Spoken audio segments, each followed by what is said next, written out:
आप एक बीवी हैं और बीवी होने के साथ साथ आप एक हाउसवाइफ हैं जो पूरा दिन घर संभालती है, बच्चों को संभालती है, अपने बच्चों की अच्छी परवरिश कर रही हैं। बहुत अच्छी बात है। एक औरत का फ़र्ज़ भी यही है। हम एक हाउसवाइफ हैं तो हाँ, ज़ाहिर सी बात है, ये हमारी ज़िम्मेदारी है कि हमें घर भी संभालना है, हमें बच्चों को भी संभालना है, बच्चों को अच्छी परवरिश भी देनी है, पूरे घर का जो निज़ाम संभालना है, घर वालों का ख्याल रखना है। अच्छी बात है, ये चीज़ें तो समझ में आती हैं। लेकिन इतना सब कुछ करने के बाद भी सामने वाला आपकी कदर नहीं करता, आपकी हर चीज़ को तनकीद का निशाना बनाता है, छोटी छोटी बात में इंसल्ट करते हैं, हर काम में कीड़े निकालते हैं। जैसे अगर कोई घर में बीमार हो गया तो ये सुनने को मिलता है कि तुमने सही से ख्याल नहीं रखा। तो ऐसा क्यों होता है? जबकि देखा जाए तो आपने भी देखा होगा कि ऐसी बहुत सी औरतें होती हैं जो कुछ ना भी करें तो भी लोग उनकी इज़्ज़त करते हैं, उन्हें सराहते हैं। ना भी वो किसी का ख्याल करें, ना ही कभी कोई घर की कोई काम में आगे रहें, फिर भी लोग उन्हें इज़्ज़त देते हैं, मोहब्बत देते हैं, उनके साथ जो बहुत ज़्यादा आराम से पेश आते हैं। तो ऐसा क्यों होता है? तो आपको इस वीडियो को मुकम्मल सुनना है और आपको मैं 2-3 पॉइंट्स ऐसे बताऊंगी कि आपको भी समझ आएगा कि इतना सब कुछ करने के बाद भी वो वैल्यू क्यों नहीं मिलती लोगों की तरफ से। ये सब कुछ करने के बाद भी लोग आपसे मोहब्बत करने की बजाय आपसे मिसबिहेव क्यों करते हैं? अगर आप बीमार हो जाएं तो वही अटेंशन आपको क्यों नहीं मिलती? और दूसरी तरफ वो औरतें हैं जो कुछ नहीं करती, अपनी मर्ज़ी से सब कुछ करती हैं, किसी की परवाह किए बगैर अपनी ज़िंदगी आराम व आसाइश से जीती हैं। इसके बावजूद भी लोग इन्हें सराहते हैं, इन्हें पसंद करते हैं, इन्हें खुद ब खुद इज़्ज़त मिलना शुरू हो जाती है। तो चलिए वीडियो स्टार्ट करते हैं, क्योंकि ये वीडियो बहुत इम्पॉर्टेंट है। तो ध्यान से सुनिएगा और इस वीडियो में जो मैं कह रही हूँ उसे समझने की कोशिश भी कीजिएगा और मुझे कमेंट करके भी ज़रूर बताइएगा। अस्सलाम वालेकुम माय यूट्यूब फैमिली, कैसे हैं आप सब? आई हो आप सब खैरियत से होंगे और अल्लाह का शुक्र और आप सब की दुआओं से मैं भी बहुत ठीक हूँ। तो यहाँ मैं साथ साथ अपनी रूटीन भी आपसे शेयर कर रही हूँ और जो है हम इस टॉपिक पर भी बात करते हैं। तो सबसे पहले चैनल को सब्सक्राइब कर लीजिए, क्योंकि आपको इस चैनल पे इसी तरह की वीडियोस मिलेंगी जो आगे आपके लिए बहुत ज़्यादा हेल्पफुल रहेंगी। अच्छा, आप एक अगर हाउसवाइफ हैं तो जो है आप अपने शौहर को भी देख रही हैं, अपने बच्चों को भी देख रही हैं, बच्चों की अच्छी परवरिश भी कर रही हैं, अपने घर को अच्छे से मैनेज भी कर रही हैं। हर काम जो है आपका टाइम से हो रहे हैं और मैनेजेबल भी हो रहे हैं सारे काम। घर के छोटे हों या बड़े हों, उन सब की ज़रूरतों का भी ख्याल रखती हैं, उनकी केयर भी करती हैं, क्योंकि हर औरत ये चाहती है कि उसके बच्चे की जो परवरिश है वो अच्छे से अच्छी हो सके और उसके लिए ना वो सब कुछ करती है। और इतना सब कुछ करने के बाद भी आपके जो घर वाले हैं वो आपसे नाखुश हैं और घर वाले हर छोटी छोटी बात में आपके काम में कीड़े निकालते हैं, आपको तनकीद का निशाना बनाते हैं। तो मैं आपसे 2-3 ऐसे पॉइंट पर बात करूंगी जो बहुत सिंपल है। तो अगर आप इस पॉइंट्स को समझ जाती हैं ना तो आपकी ज़िंदगी आगे के लिए आसान हो जाएगी। तो सबसे पहला ये पॉइंट है कि हम जो है ना एक वक्त में सब जगह मौजूद तो नहीं रह सकते, हम भी इंसान हैं, क्योंकि आपकी भी एक पर्सनल लाइफ है। आप हर वक्त जो है सबकी ज़रूरतों को पूरा नहीं कर सकती। आपको अपनी हेल्थ भी अच्छी रखनी है, अपनी स्किन केयर भी करनी है, साथ साथ अपनी हेल्थ का भी ख्याल रखना है। और सबसे बड़ी बात, आपको भी एक रेस्ट की ज़रूरत होती है, तो आपको अपने आराम का भी ख्याल रखना है, साथ साथ अपने दिमागी तवाज़ुन को भी सही रखना है, यानी अपनी मेंटल हेल्थ को भी देखना है। और अगर आप ये सब कुछ नहीं करते हो तो आगे चल के आप बीमार हो सकते हो, या कुछ ना कुछ आगे जाके आपके साथ ऐसा होगा जो आपकी हेल्थ पर असर करेगा। ठीक है, सब कुछ मैनेज करना ये बहुत ज़रूरी होता है, लेकिन साथ साथ अपना ख्याल रखना भी बहुत ज़रूरी होता है। तो इसीलिए आप हर वक्त जो है दूसरों के लिए अवेलेबल नहीं रह सकती। तो सबसे पहले आप इस चीज़ को एक्सेप्ट करें कि आप जो है ना एक इंसान है, आपके 3-4 हाथ पाँव नहीं हैं, आपके भी 2 हाथ पाँव हैं नॉर्मल इंसान की तरह। तो आप अपने अंदर एक ज़ात में मल्टीपल इंसान नहीं हो कि उसने आवाज़ दी तो आप वहाँ भी चले गए, इसने आवाज़ दी तो आप वहाँ भी चले गए, आप इधर भी मौजूद हो, आप उसका भी काम कर रही हो, अब अपने शौहर का भी काम कर रही हो, फिर किसी बुजुर्ग ने घर में आवाज़ लगाई तो आप वहाँ भी चले गए। तो इसीलिए आप हर वक्त तो सबके लिए अवेलेबल नहीं रह सकती ना। और जब ये सब कुछ हम करते हैं ना तो सामने वाला जो है ना वो हमको बिल्कुल हल्के में ले लेता है। फिर सामने वाला सोचता है कि इसका क्या है, इसको तो जब हम अब काम के लिए बुलाएंगे ये हाजिर हो जाएगी। तो सामने वाले की आपसे एक्सपेक्टेशन बढ़ जाती है कि ये कर सकती है, ये हर वक्त जो है हमारे लिए मौजूद रहेगी।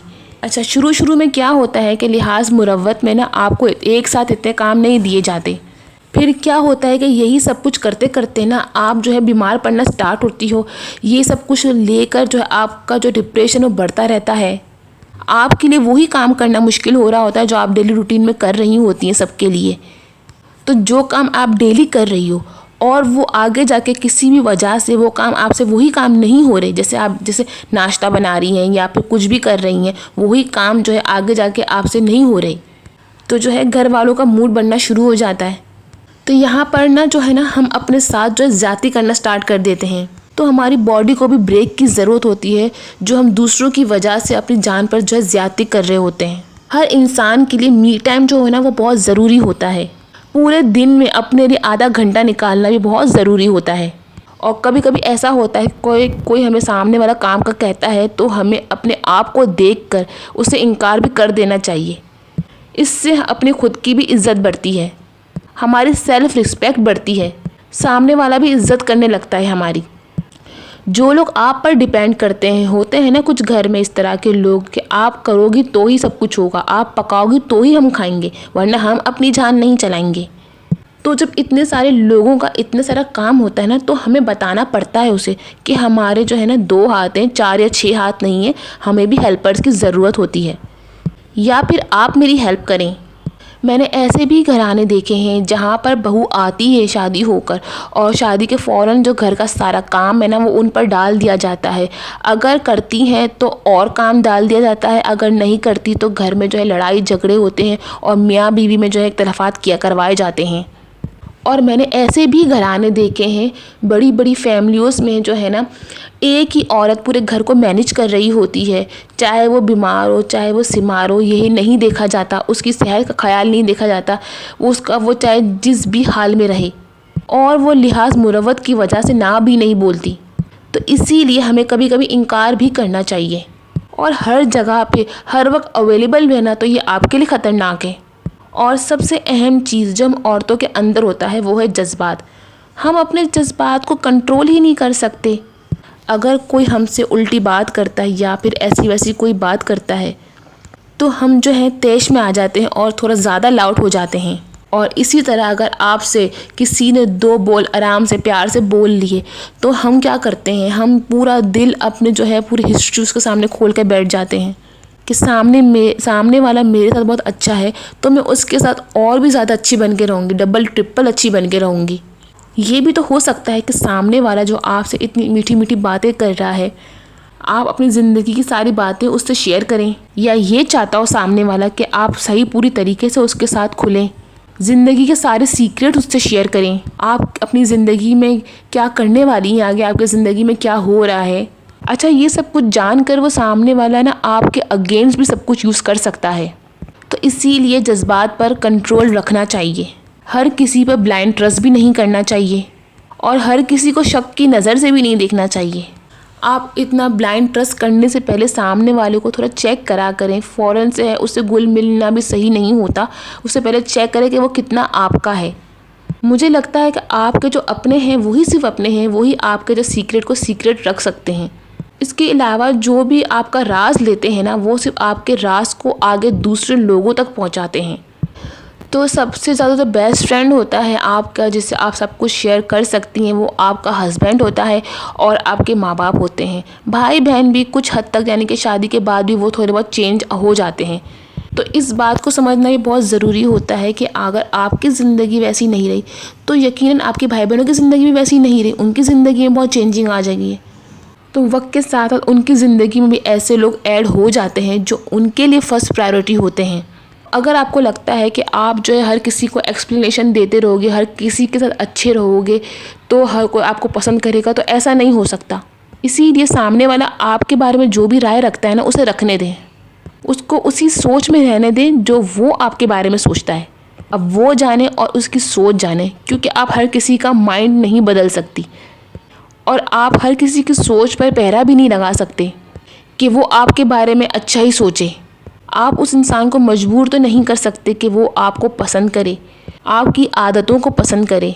और सामने वाले को आप इस बात पर भी यकीन नहीं दिला सकते कि आप उसके बारे में कितना पॉजिटिव सोच रहे हो। इसीलिए कोई भी कुछ भी आपके बारे में सोचता है उसे सोचने दें। अगर आप एक बार एक्सप्लेनेशन दोगे ना तो लोग आपको ऐसा मजबूर कर देंगे कि आप उन्हें बार बार एक्सप्लेनेशन देते ही रह जाएंगे और फिर सामने वाला आपको कमज़ोर समझना स्टार्ट कर देता है। हर बार की सफाइयाँ देना बंद कर दें कि नहीं, मेरे कहने का मतलब ये नहीं था, मैंने ऐसा नहीं कहा। अगर आप एक दफ़ा सफाई देंगी तो बार बार अपनी ज़िंदगी में सफाई देती ही रह जाएंगी। अगर आप अपनी जगह सही हैं तो मुतमईन रहें, खुश रहें। तो आपका अपनी लाइफ में हैप्पी रहना ज़रूरी है, बजाय इसके कि दुनिया आपके बारे में क्या सोचती है और क्या राय रखती है। कभी कभी हमारा नरम मिजाज भी इस बात पे हमें मजबूर कर देता है कि हम सामने वाले को ना बोल ही नहीं सकते। इसीलिए लोग आपको इजी ले लेते हैं और आपके साथ मिसबिहेव करना स्टार्ट कर देते हैं, आपकी इज्जत नहीं करते, आपको बिल्कुल हल्के में लेना स्टार्ट कर देते हैं। इसीलिए कभी कभी अपने आप को चेंज करके भी देखना बहुत ज़रूरी होता है कि हम कहाँ मिस्टेक कर रहे हैं। तो कुछ पॉइंट्स मैंने आपके साथ शेयर की हैं। कमेंट में अपने राय का इजहार ज़रूर कीजिएगा। अल्लाह हाफ़िज़।